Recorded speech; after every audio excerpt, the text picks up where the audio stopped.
Bonjour, on se retrouve aujourd'hui pour un nouvel épisode de Fragments d'Histoire, et aujourd'hui c'est le jerrycan.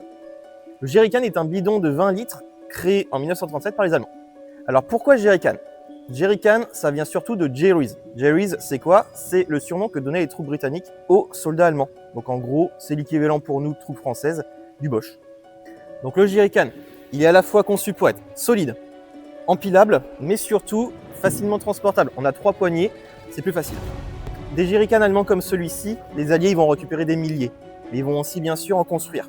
On estime à peu près à 18 millions de production alliée, à la fois des Britanniques comme ceux-ci, ou alors des Américains. On peut voir déjà à l'œil qu'ils ne sont pas pareils.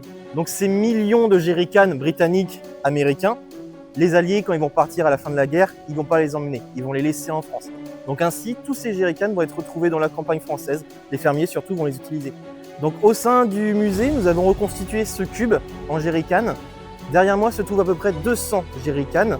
On est à peu près donc sur 4000 litres environ, ce qui correspond pour nous, thème d'aviation, à 20 Spitfire pendant 1 heure. Donc pour finir sur ce thème, je vous propose de découvrir ce contenant allemand. Il ressemble un peu à une cruche à lait, mais il est très particulier parce qu'il permettait de contenir du Testoff, qui était un carburant hautement réactif, utilisé pour les Messerschmitt 262, les V1 ou les V2. Donc si jamais vous en trouvez en vide-grenier, celui-là il n'était pas pour du lait. C'est la fin de cette vidéo, on se retrouve une prochaine fois pour une nouvelle découverte.